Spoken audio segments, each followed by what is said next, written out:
estão acompanhando em tela, diz assim o versículo 33 do capítulo 23 do Evangelho de Lucas: quando chegaram a um lugar chamado Caveira, ali o crucificaram, ele e também os criminosos, um à sua direita e outro à esquerda.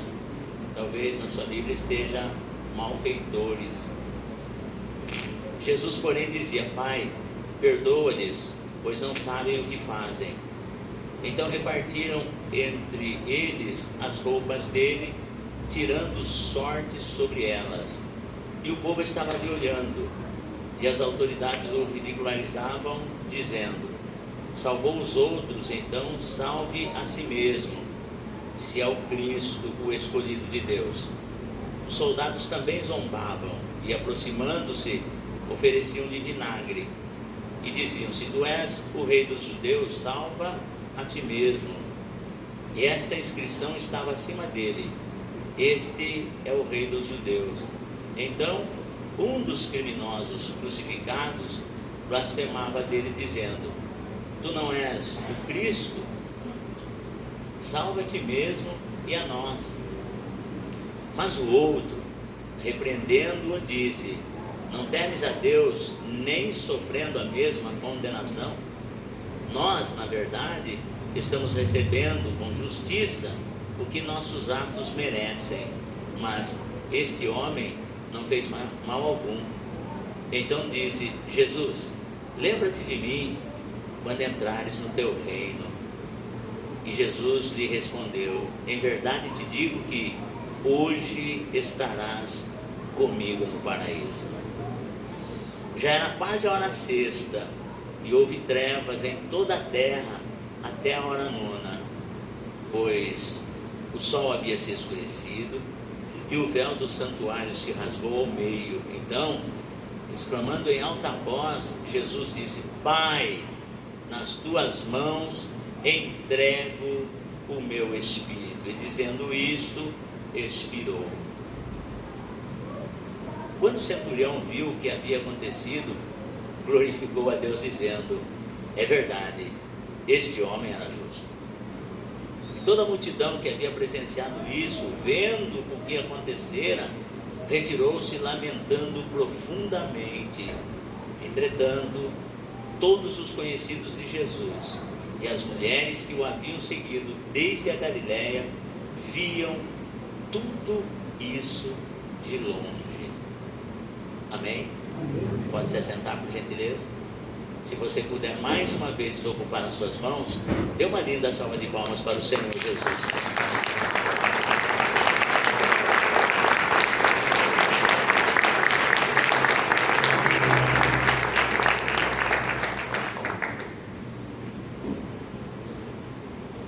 Amados, se fosse por mim, eu ministraria uma outra mensagem. Daria que de repente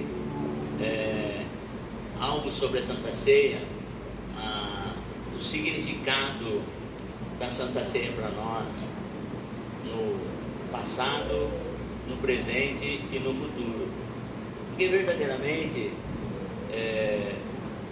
eu estava estudando nesse sentido, numa noite como essa, primeiro domingo do mês, a penúltima Santa Ceia do ano, e Senhor, que mensagem eu vou trazer? E ali o Espírito de Deus começa a nos palestrar uma série de coisas, mas o que me chama a atenção, principalmente nós, nessa data, que é um feriado de finados, né? Com todo respeito a todos os credos religiosos, em algumas religiões, hoje comemora-se o dia de todos os santos, mas nós sabemos que nós servimos o Rei dos Reis e o Santo dos Santos, que é o Senhor Jesus.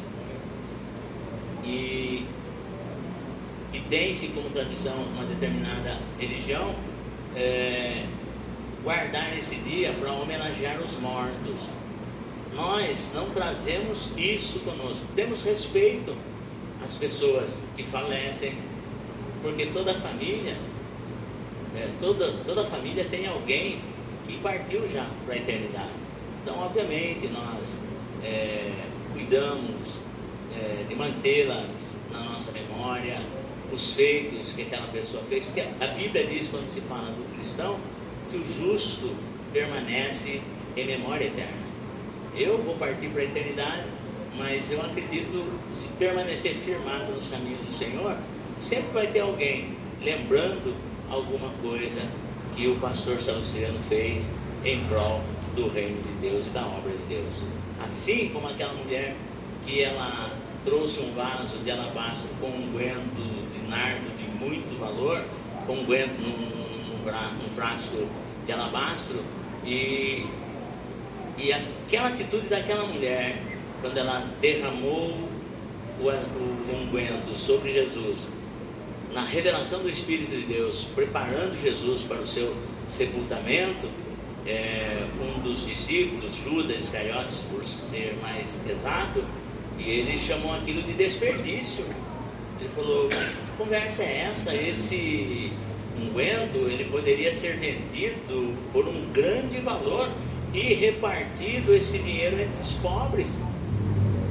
Jesus falou: por que vocês molestam essa mulher? Deixe-a, porque ela preparou, ela fez uma boa ação para comigo, porque os pobres vocês sempre o terão com vocês. Aonde vocês forem, vocês verão os pobres, auxiliarão os pobres, cuidarão dos pobres. Mas essa mulher, ela fez isso aproveitando a oportunidade, preparando-me para o meu sepultamento. E o que ela fez, aonde esse evangelho for pregado, vai ser referido o que ela fez. 2000 anos de história, nós estamos aqui falando dessa mulher. Nós não a conhecemos, mas acreditamos, porque Jesus falou: onde esse evangelho for pregado, essa atitude que essa mulher tomou para comigo será referido dela. Então, nessa noite, eu estou pregando para a igreja o evangelho do Senhor Jesus. Então, nós passaremos, se nós não alcançarmos por digno o arrebatamento do Senhor Jesus, obviamente nós passaremos pela morte física, porque isso é bíblico. Hebreus capítulo 9, versículo 27, se não me falha a memória, está escrito assim: e ao homem está ordenado a morrer uma vez, seguindo-se após o juízo. Então não tem como, a não ser, na segunda-feira passada nós estávamos aqui estudando a teologia, e ocasionalmente nós estamos estudando a primeira epístola, as cartas de Paulo, e abrange principalmente a primeira carta aos Coríntios, onde no capítulo 15 ele fala um capítulo todo a respeito da ressurreição do corpo. Não vou entrar nessa exegese aqui, primeiro porque o tempo não me permite, mas quando eu estava estudando 1 Coríntios capítulo 15, para poder estar ministrando aqui segunda-feira, e o Espírito de Deus colocou no meu coração, e eu intitulei dentro da aula, 1 Coríntios capítulo 15, o capítulo do nosso futuro. Capítulo do nosso futuro. Porque se você meditar sobre o tema ressurreição, é para nós. Paulo, quando ele estava ministrando, ele falava assim que nem todos dormiremos. Ele estava falando da morte física. Dizia assim: nem todos dormiremos, mas todos seremos transformados. Ele não abrir e fechar de olhos, no piscar de olhos vai haver essa transformação. Isso quando houver o arrebatamento da igreja. Ele diz assim: mas os mortos, eles ressuscitarão primeiro. Paulo falava assim: os mortos ressuscitarão primeiro. Presta atenção, isso no primeiro século da história da igreja. Paulo falando dos mortos ressuscitarão primeiro, depois nós, os que ficarmos, ou que estivermos vivos. Então, no primeiro século da igreja, principalmente, nos primórdios da igreja primitiva, muitos dos irmãos, eles acreditavam que eles seriam arrebatados já naquele tempo. Eles acreditavam que Jesus voltaria para eles já naquele tempo. Agora, 2000 anos de igreja já se passaram. Tudo que tinha que se cumprir já se cumpriu para a igreja do Senhor Jesus. Só tem uma profecia que ainda não se cumpriu: o arrebatamento da igreja. Porque as demais bênçãos ocorrerão no milênio. quando nós reinarmos com Cristo no milênio. Então, olha, tem muita coisa que tem muitos crentes que esperam e acreditam que vão estar vivendo nesse tempo aqui. Mas olha, tudo que Deus falou a teu respeito vai se cumprir. Tem coisa que é para agora e tem coisa que é para o milênio. Aleluia. Então, isso é para nós nos fortalecermos. Só que Paulo, ele esperava que a igreja seria arrebatada nos seus dias. E não foi. Passou séculos e séculos. Nós estamos aqui no ano de 2025, no dia 2 de novembro, e aonde é feriado em homenagem às pessoas que faleceram. E quando eu disse assim que quando se fala em ressurreição, fala-se do nosso futuro, porque se você observar, Jesus, ele fez essa promessa. E eu cito muito isso no Evangelho de João, capítulo 14, porque tem uns dos discípulos, um deles, ele estava como que meio perdido, e se nós olharmos para a nossa vida cristã hoje, tem muita gente perdida dentro da igreja, quando o assunto é vida pós-morte. Outro dia tinha um cidadão aqui, ele veio ao convite, não sei de quem, não sei por quem, mas ele estava falando num tom tão alto aqui, e eu falei, nossa, ele está conversando com uma pessoa assim, mas dentro da casa de Deus, falando mais alto do que todo mundo, uma irreverência, um desrespeito, e percebe-se que o cara não tinha ética nenhuma. Eu estou falando do cara porque não caracteriza uma pessoa dessa como um homem de Deus. Primeiro, por se achar tão sábio nas Escrituras, ele esqueceu de meditar em Eclesiastes capítulo 5, ou entrar na casa de Deus. Guarda o teu pé, inclina-te mais a ouvir do que falar e oferecer sacrifício de todos. E ele começou a falar num tom tão alto, e aí quando eu desci para conversar lá, saber do que estava se tratando, ele veio com os dois pés no meu peito, falando a respeito de vida pós-morte. E entrou nos assuntos lá que não é conveniente, mas no dizer dele, no entender dele, ele não tem certeza da salvação. Ele não tinha certeza da salvação.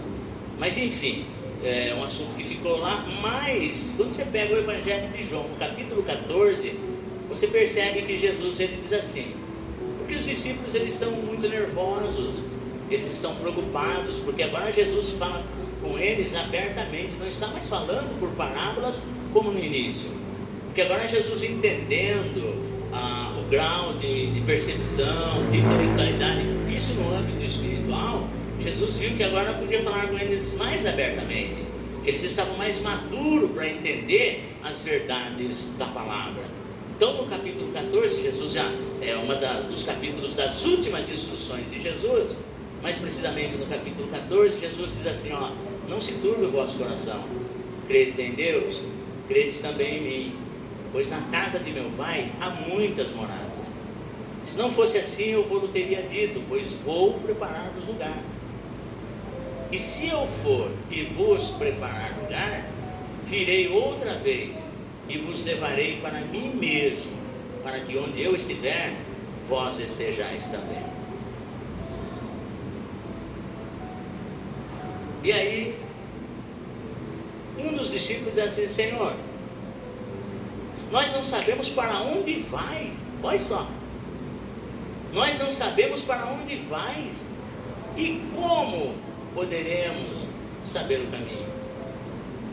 Jesus, isso no versículo 6 do Evangelho de João, no capítulo 14, é o máximo, é o clássico da revelação de Jesus. Ele diz assim, eu sou o caminho, e a verdade, e a vida, e ninguém vem ao Pai, a não ser por mim. Mas a pergunta é, Senhor, nós não sabemos para onde vais, como poderemos saber o caminho? Jesus diz, eu sou o caminho, e a verdade é a vida, e ninguém vai ao Pai a não ser por mim. E aí, baseando-se nessa questão, muitas pessoas se perdem nessa questão de vida após a morte. Para onde eu vou? O que eu devo fazer durante o tempo que se chama hoje? quando o assunto é vida espiritual. E aí, olhando para o capítulo 23 do Evangelho de Lucas, você vê assim um quadro em miniatura de toda a humanidade, isso diante da cruz de Cristo, que vai dizer assim, ó, o versículo 33: quando chegaram a um lugar chamado Caveira, ali o crucificaram, ele e também os criminosos, um à direita e outro à esquerda. Então a gente pode ver ali em miniatura o quadro de toda a humanidade. E Jesus, porém, dizia: Pai, perdoa-lhes, pois não sabem o que fazem. E ali na cruz, Jesus ofereceu o perdão para toda a humanidade. Naquele momento crucial, no ápice do seu sofrimento, Jesus ofereceu perdão para toda a humanidade. Mas a questão é, nem todos aceitam o perdão de Deus.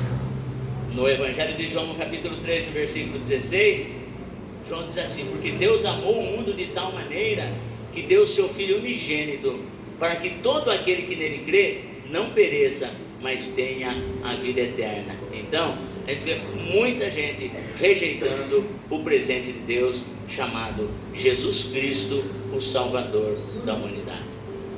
E aí, você começa a ver o quadro em miniatura. Primeiro, você vê assim, aquelas pessoas que vêm até para a igreja, mas e tem assim as coisas sagradas como se fosse um amuleto, como se fosse algo de dar sorte. Eu falo porque eu já fui assim. Olha só o versículo 34, diz assim: então repartiram entre eles as suas roupas, tirando sortes sobre elas. Então existe, vendo um quadro em miniatura, existe um público que até serve a Deus, até se familiariza com as coisas de Deus, como se fosse algo de sorte. Eu, por muito tempo, eu agi assim. Eu achava que se eu cumprisse um determinado ritual, eu ia me dar bem. Porque existem pessoas que leem a Bíblia, faz as suas orações, faz os seus rituais, porque quer ter sorte, quer ter um bom casamento, quer ter um bom emprego, quer se dar bem na vida. Olha, e algumas pessoas até aconselham, alguns pais, até na boa vontade, até aconselham seus filhos: ó, você precisa deixar a Bíblia aberta num determinado salmo, numa determinada leitura, para que você vá bem no seu dia. Ó, você precisa ir de vez em quando numa igreja, não importa qual igreja seja, desde que fala de Deus, as pessoas dizem, desde que fale de Deus, você tem que ir, para que você faça um bom casamento, para que você tenha sorte na vida. Então, esse público estava lá na cruz.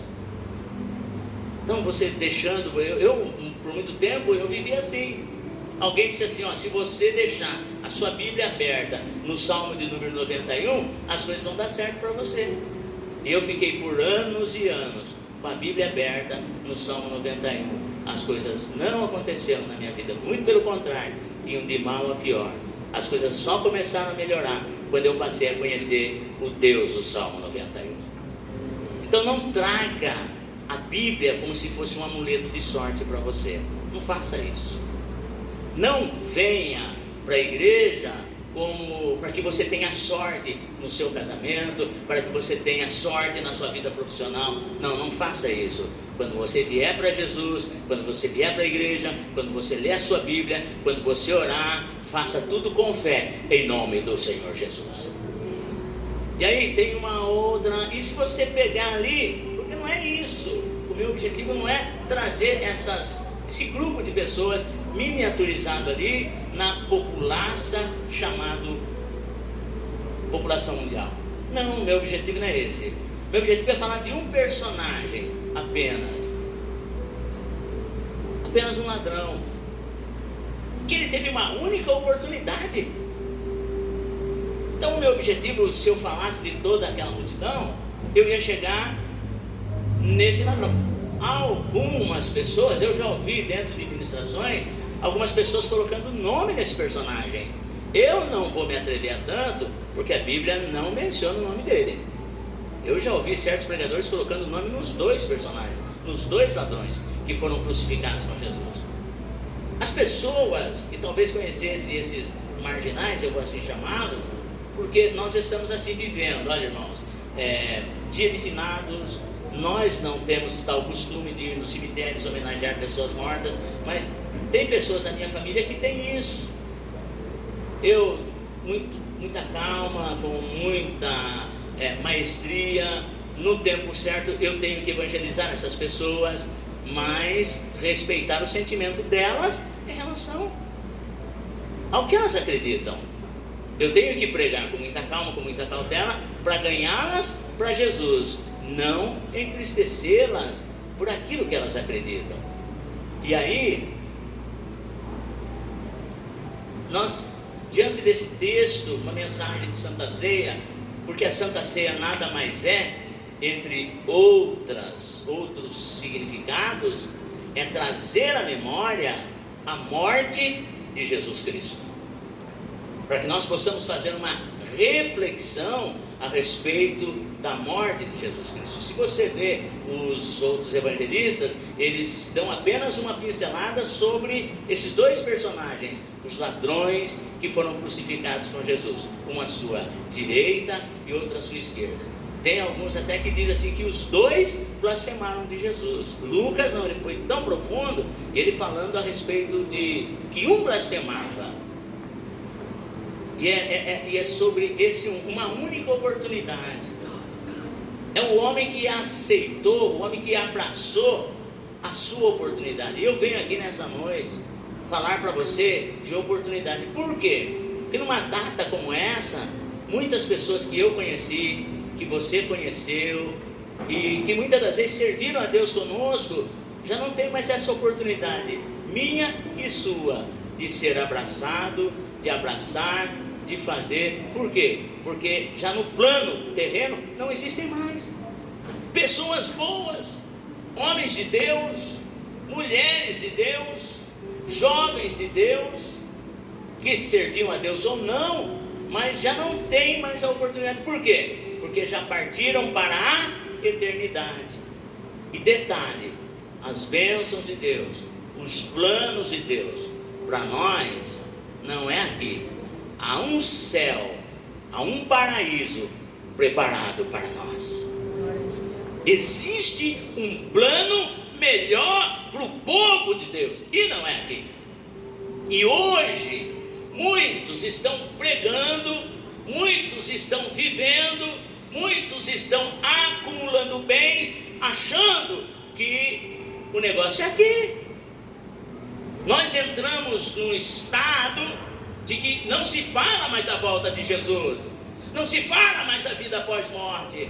Eu estava me reunindo com o corpo de obreiros aqui, na última reunião que nós tivemos, e eu ministrei sobre o 1º e 2º Timóteo, fazendo um paralelo, uma ponte entre a igreja do primeiro século e a igreja de hoje, onde Paulo fala que nos últimos dias sobreviriam tempos trabalhosos e tal, etc. E quando terminou a nossa reunião, e ao invés de eu ir embora para casa, eu fui numa loja de material de construção com a minha esposa, e eu estava assim, irmãos, a caráter, tá? Meu terno, porque nós estávamos aqui na reunião. E aí quando eu cheguei nessa loja de material de construção, nós fomos trocar alguns itens que não estavam dando certo. Eu encontrei com um cidadão, ele nunca me viu, eu também nunca ouvi. E ele olhando para mim, ele falou assim: o senhor já veio, o senhor está indo para a igreja ou está voltando da igreja? Eu falei: eu estou voltando da igreja. O senhor é pastor? Eu falei: pela misericórdia de Deus, sim. O senhor que pregou na reunião? Eu falei: sim, fui eu. E o que o senhor pregou? Eu trouxe para ele exatamente isso. Eu preguei 1º e 2º Timóteo, fiz uma análise sobre a igreja do primeiro século e a igreja atual. Ele olhou para mim e falou: eu já até sei o que o senhor pregou. Eu falei: nossa, mas o senhor sabe o que eu preguei? Sim. O senhor pregou sobre a volta de Jesus. Eu vou falar para o senhor: não pregue sobre a volta de Jesus, porque pregar sobre a volta de Jesus, o povo tem medo e eles se afastam da igreja. Quando foi cantado hoje aqui: Maranata, Maranata, ora vem Senhor Jesus.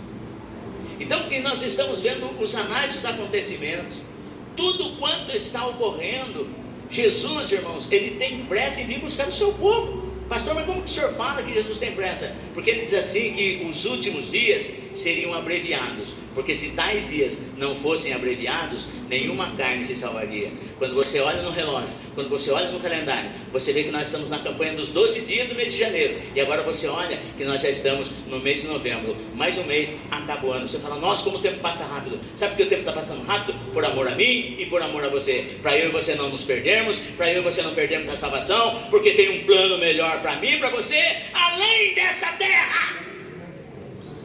Tem um plano melhor para mim e para você. E aí não tem como você não falar. Mas a questão é falar sobre oportunidades. Eu fazem 29 anos que eu estou servindo a Deus. Quando eu comecei a meditar nesse texto, eu olhei e falei, puxa vida, como que eu sou bem-aventurado. E como você, cada um dos irmãos e das irmãs que estão aqui nessa noite, vocês são bem-aventurados. Porque o tema é sobre oportunidade. E você vai entender. Esse homem, os dois ladrões, eles começaram, quando eles começaram a conversar com Jesus, tinha uma multidão lá, no pé da cruz. As pessoas que estavam embaixo, talvez começassem, o que será que eles estão falando? O que será que eles estão conversando lá em cima? Um dos ladrões, tu não és o Cristo, tu não és o Messias, salva-te a ti mesmo e a nós. O outro, por sua vez, ele diz, você não teme a Deus,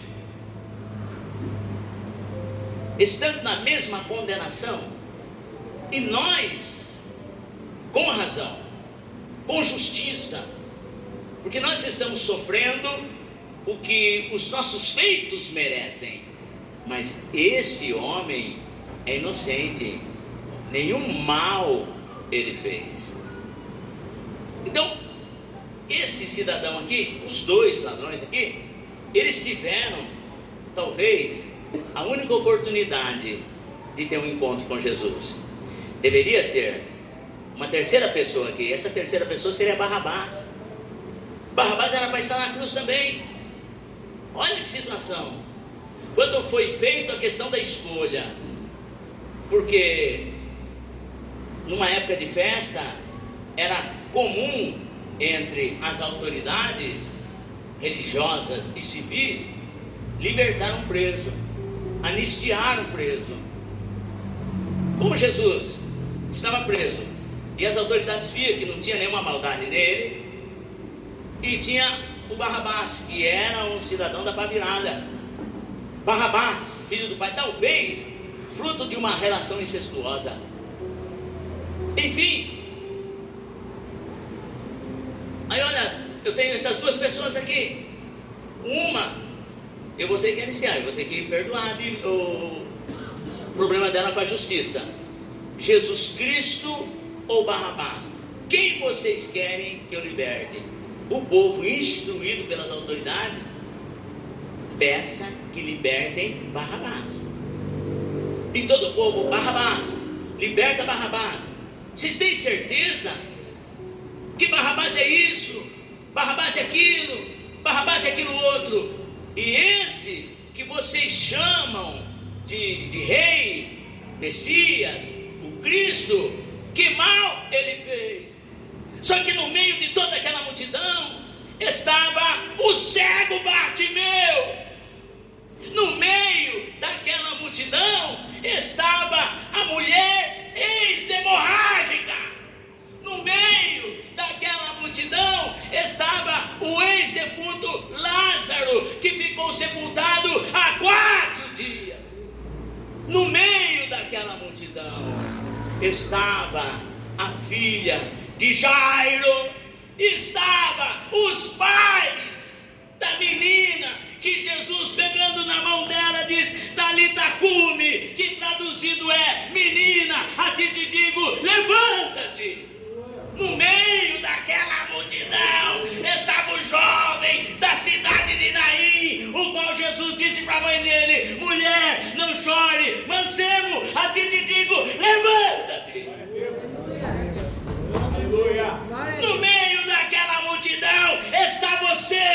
que é que você diria? Qual seria a sua escolha? Porque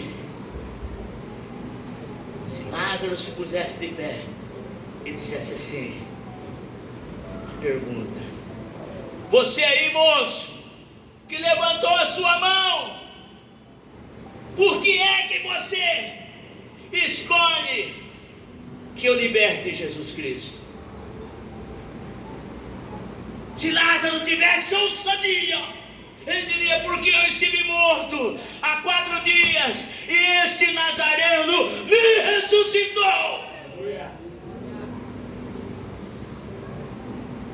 Se os pais de, vou chamá-la de Talita Cume, se os pais de Talita Cume tivessem ousadia, porque cristianismo não é para qualquer um. Tem muita gente que carrega a cruz de Jesus no peito, mas não tem peito para falar do amor de Jesus.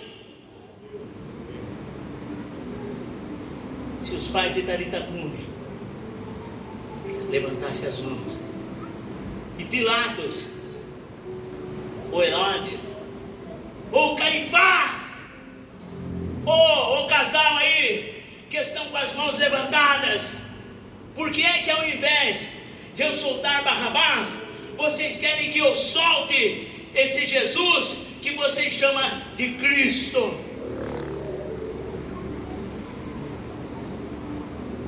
Jairo tomaria a frente, vem cá, meu bem, Jairo tomaria a frente e diria assim: Excelência, com todo respeito à vossa autoridade e a todos os demais aqui presentes, eu tenho minhas razões para pedir a soltura desse homem, porque eu só tenho uma filha e ela tem 12 anos, e eu gastei todos os meus haveres com todos os médicos, e eu estava vendo a minha filha piorando, e eu vim de encontro a esse homem, a esse que vocês querem que ele seja morto. E quando ele entrou na minha casa, zombaram dele, porque a minha menina estava lá, deitada na cama. Todos estavam pranteando, chorando, porque ela já tinha morrido. Mas ele chegou dizendo: calma, não tenham medo, não chorem, não se apavorem, porque a menina não está morta, ela simplesmente está dormindo. Aquele dia eu vi que zombaram desse homem, mas quando ele entrou dentro da minha casa, pegou a menina pela mão, e a menina se levantou. Olha ela aqui, doutor! Esse, entre outros casos. E hoje eu venho aqui de joelhos perante o Pai de nosso Senhor e Salvador Jesus Cristo, dizer para você que Jesus Cristo não é simplesmente uma filosofia. Você entrar dentro de uma igreja evangélica que prega o Pai, o Filho e o Espírito Santo é fazer de você testemunha do que Jesus fez e faz na sua vida. É isso. E existem, infelizmente, alguns lugares que não se fala mais que é igreja, não se fala mais que é templo. Eu não estou aqui para julgar, mas tem um que vai julgar no último dia. E aí, hoje não se fala mais de culto, hoje não se fala mais de culto de oração, hoje não se fala mais de culto de doutrina, hoje não se fala mais. Por quê? Porque as pessoas não querem mais ouvir a doutrina. A doutrina é o ensino da palavra de Deus. Doutrina é o ensinamento das verdades ditas por Jesus Cristo. E Paulo fala assim que por que elas não quererão mais sofrer essa doutrina? Porque amontoarão para si comichões nos ouvidos. Querem ouvir coisas que têm cócegas, querem ouvir pregações que fazem as pessoas sorrirem. Mas o Evangelho, ele não tem só bênçãos, ele não tem só bem-aventurança, mas tem suspiros, lamentações e ais. É isso. E as pessoas não querem os estudos bíblicos. Muitas igrejas estão baixando as portas, porque não tem quem ensine. porque não tem quem queira aprender. Então hoje, eu estive falando com alguns irmãos que estiveram aqui na escola bíblica dominical. Por que os nossos cultos de sábado tem que ser um culto com excelência? Eu não estou falando nem de multidão, porque eu parei de me preocupar com a multidão. Sabe por que eu parei de me preocupar? Porque o próprio Jesus falou: se tiver 2 ou 3 no meu nome, eu estou no negócio. Então é nisso que eu estou, nessa fé que eu estou. Mas ontem eu precisei deixar o culto aqui, deixar o templo, e fui buscar a minha esposa em casa, porque eu precisei vir mais cedo para poder abrir o templo, que o pastor Sérgio teve um compromisso, ele não pôde estar aqui. Então quando ele me ligou, eu falei para a dona Marli: eu não vou nem tomar banho, eu já vou lá direto para me abrir a igreja, depois que os irmãos chegarem lá, daí eu venho buscar você, você fique pronta. E foi o que eu fiz. Mas foi de Deus, irmão, porque eu descendo dessa avenida Rio das Pedras, eu fui contando, pastores, eu não encontrei uma igreja aberta a não ser a nossa. A não ser a nossa. Sábado eu não encontrei nessa avenida Rio das Pedras. Eu não adentrei os demais ruas do bairro, mas essa avenida Rio das Pedras eu só encontrei uma igreja aberta, e essa igreja é a nossa, para a glória de Deus. E se eu aderir à maioria, o inferno me venceu. Mas eu venho aqui em nome de Jesus, dizendo que as portas do inferno não prevalecerão contra essa igreja. Então eu chamo a sua atenção: os nossos cultos de sábado precisa ser um culto de excelência. Porque quando nós estávamos lá no mundo, irmão, não tinha um sábado que eu ficava em casa. Não tinha um sábado. Eu podia estar doente, eu podia estar sem dinheiro, eu podia estar do jeito que fosse, mas estava no samba. E se falassem que tinha uma equipe de fora que vinha num determinado clube onde a gente ia, irmão, eu podia fazer chover de baixo para cima, mas eu estava lá no baile. Sábado não tinha hora para chegar em casa. Agora, 29 anos, Deus fez uma obra na minha vida. Eu não vou estar adorando meu Deus num sábado? E aí, escute só, esse homem, quando ele esteve frente a frente com Jesus, junto com o seu companheiro, parceiro do crime, eles eram parceiros de crime. Era como uns falassem para o outro: ó, nós estamos juntos, o que acontecer com você acontece comigo. E Jesus, ele veio para dividir a história. Jesus veio para separar mesmo. Falou: a partir de hoje estarão 2 divididos numa casa. Ele veio para, é assim. Por quê? Porque o pai não vai salvar o filho, a mãe não vai salvar a filha, e assim sucessivamente. E veio para confrontar mesmo. E esses 2 amigos, eles eram parceiros no crime. E quando ele teve a oportunidade de estar com Jesus, para todos ali era um momento trágico, porque aquele ladrão, ele ia morrer pelos seus pecados. Mas aquilo que era perda para ele foi a maior oportunidade, porque eu acredito, ninguém nunca falou de Deus para ele. Ninguém nunca tinha falado de Deus para ele. O que ele ouvia a respeito de Jesus, se é o Cristo, se é o Messias, salva-te a ti mesmo, porque as pessoas estavam falando. E sobre a cabeça de Jesus estava lá o Rei dos Judeus. Então quando esse homem ele teve essa oportunidade de encontrar-se com Jesus, ainda que seja naquela situação, eu vou dizer uma coisa para o irmão: é melhor você estar na cruz com Cristo do que longe dele, fora da cruz, rindo aí. Escute. Então esse homem, a primeira oportunidade que ele teve, a única oportunidade, porque foi a primeira, a única e a última. Esse homem não teve mais oportunidade. Então a primeira oportunidade, o que ele fez? Ele rompeu com o crime. Ele rompeu com o crime. Mas como ele rompeu? Quando ele repreendeu o seu parceiro do crime. Falou: você não teme a Deus? Você está falando essas besteiras aí? Olha aí, fulano, até agora eu respeitei tudo que você falou, eu fechava com você em tudo que você falou, mas agora não. A nossa comunhão, a nossa aliança acaba aqui. Por quê? Eram 2 amigos, estavam indo para a mesma direção, estavam indo para o mesmo buraco, mas naquele momento o destino dos dois foi diferente. O destino dos dois ali se separaram. Por quê? Porque aquele camarada, ele olhando para Jesus, ele viu uma oportunidade e ele rompeu com aquilo que embaraçava, aquilo que o destruía, aquilo que trouxe ali. Porque para ele ser esse homem que estava na cruz agora, tinha 3 cruzes, deveria ser 4, o Barrabás. Mas quando soltaram Barrabás e crucificaram Jesus, porque ninguém teve coragem de testemunhar os feitos que Jesus fez, obviamente que ele deveria ir para a cruz, porque isso estava escrito, tinha que acontecer. Mas você imagine a consciência de Barrabás: rapaz, eu que era para estar lá, rapaz, eu que deveria estar lá. Esse homem, nenhum mal ele fez.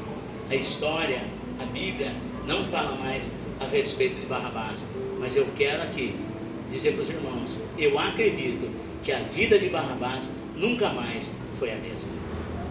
Mas agora tem 3 cruzes, a do meio é a de Jesus, e as das pontas eram dos 2 malfeitores, e um culpava Jesus pela sua vida ter dado errado, por ele ter terminado ali daquela situação. O outro falou: então a partir de hoje, a aliança que eu tinha com você no crime acaba aqui, porque nós estamos aqui. Aí, então a primeira atitude dele foi romper com a aliança do mal. Eu venho aqui falar para você nessa noite, em culto de Santa Ceia, é trazer a memória que alguém morreu por mim e por você. Jesus Cristo morreu por mim e por você. Então, se tem alguma coisa errada na sua vida, se você está vivendo uma vida de pecado, hoje Deus está te dando essa oportunidade. Rompa a sua aliança com o mundo, rompa a sua aliança com o mal, rompa a sua aliança com as trevas, e Jesus, ele começa a te abraçar hoje. A sua vida vai mudar, no seu casamento, nas suas finanças, na sua vida profissional, a sua vida vai mudar, se Deus achar que deve mudar, porque a vida desse malfeitor não mudou. O fato de eu abraçar Jesus, talvez as minhas condições elas vão continuar a mesma, talvez fisicamente falando, porque a situação desse moço ela não mudou. Jesus poderia falar: tudo bem, você acreditou em mim, eu vou tirar você dessa cruz, vou mostrar que eu sou Deus, eu vou tirar você dessa cruz. Não, ele permaneceu lá, mas ele, nessa única oportunidade, ele teve uma outra atitude. Ele demonstrou temor a Deus. Eu estava conversando com o nosso irmão evangelista Fernando. Eu falei: evangelista Fernando, você sabe o que nos segurou de nós não nos enveredarmos mais nas profundezas de Satanás? Você sabe o que foi? O temor. O temor a Deus. E é isso que nós temos que pregar para os nossos filhos. E é isso que nós temos que pregar para os nossos alunos de escola bíblica. Pregar o temor de Deus. Porque o sábio Salomão diz assim, que o temor do Senhor é o princípio da sabedoria. Você implantar o temor de Deus na vida, mas não é medo de Deus não, é respeito, é reverência às coisas de Deus. Isso nós precisamos. Porque, e a gente vê no nosso meio, que não se fala mais de temor. Às vezes a palavra está sendo pregada, o camarada está lá no celular, e o duro que não está acompanhando pregações, não, está lá vendo vídeos de outras coisas, está lá acompanhando coisas que não tem nada a ver. E aí quando sai lá fora, aí quando o diabo dá uma rasteira, aí o cara não aguenta. Por quê? Porque não tem o temor de Deus. E nessa única oportunidade, o que esse homem despertou foi o temor de Deus. Ele via que ele estava naquela situação, ele viu as coisas erradas que ele fez.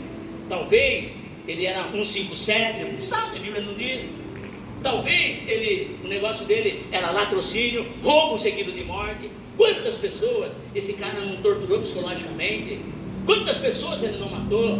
Porque a vida da gente é assim, quando chega um momento, passa como um filme na vida da gente, tudo aquilo que a gente fez. Mas ele olhava para Jesus, ele via Jesus ensanguentado.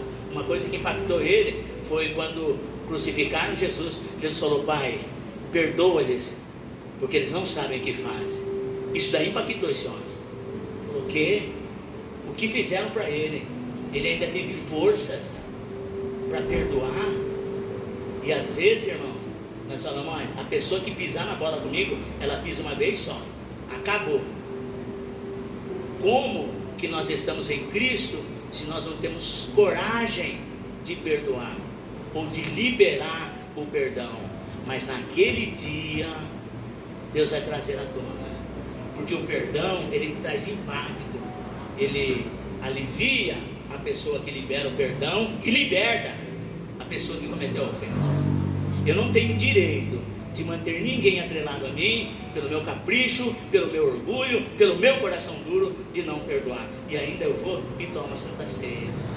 E por isso que a vida de muitos não andam, porque come e bebe indignamente, com o coração peludo, com o coração rancoroso. O irmão não fala com outro irmão, o outro tira sarro do irmão. Paulo, quando ele estava falando a respeito da Santa Ceia, ele estava corrigindo, porque eles tinham uma determinada festa, ágape, que é a festa do amor, onde cada um deveria trazer um prato para se alimentar. Mas os ricos, eles faziam um bloquinho deles, eles comiam do bom e do melhor. E quando o pobre chegava, sabe o que eles falavam? Vamos comer tudo, porque aquele fominha, daqui a pouco ele vai chegar, ele vai rapar a mesa. E é por isso que Paulo falou, quem tiver fome, coma em casa, para não escandalizar aquele que não tem nada, né? Agora, como que eu posso falar que eu amo se eu não libero o perdão? Ah, pastor, mas o perdoar não é que está lambendo a pessoa, não, é chegar para a pessoa. Chegou a pedir perdão? Então vamos caminhar junto. É caminhar junto, é perdoar como Cristo perdoou. E isso impactou esse ladrão. Ele falou, o quê? Olha o que fizeram para ele. Fizeram ele carregar a cruz, mas ele não aguentou. Jesus até começou a carregar a cruz. Aí constrangeram o quê? Obrigaram o negão lá, o Simão Sirineu, a carregar a cruz, porque Jesus já não tinha mais força, porque aquela cruz que Jesus carregou não era dele. Mas como que Jesus não aguentou carregar a cruz dele? Porque a cruz não era dele, aquela cruz era minha, era sua, era nós que tínhamos que carregar. Mas ele fez isso por mim e por você. Agora escute, eu não vou perdoar, eu vou oferecer para Deus um culto meia boca? Não posso fazer isso. E esse homem teve a segunda atitude, ele despertou nele o temor a Deus, porque ele falou para o seu companheiro, ele falou, você não teme a Deus? E a terceira atitude, numa única oportunidade, sabe o que ele fez? Ele reconheceu que ele era pecador.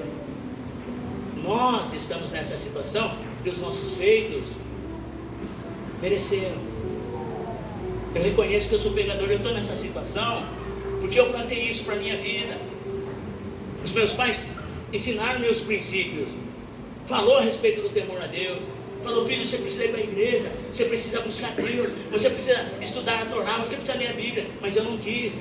Esses dias eu vi um vídeo na internet, eu vi um moço mandando uma mensagem para a mãe dele, falou, mãe, daqui a pouco os caras vão me matar, mãe, vão me colocar no micro-ondas, mãe, eu não consegui, mãe, seguir os seus princípios, eu não consegui, mãe, me firmar nos seus conceitos. Eu estou gravando esse vídeo aqui, mãe, porque os caras aqui me mandaram, eles me liberaram para eu gravar esse vídeo aqui, mas é a minha única mensagem para você, mãe. Olha, que duro. Esse homem aqui na cruz, ele já foi uma criança, ele já foi um adolescente, ele já foi um jovem, mas agora ele estava indo para a sepultura, ele ia morrer, não ia ter como, a sentença já foi dada, ele ia morrer. Num culto de hoje, onde eu homenageio os seus mortos, nós temos que atentar, porque ainda nós estamos vivos, aleluia. Mas pode ser que ao deitarmos para dormir, nós não acordemos mais.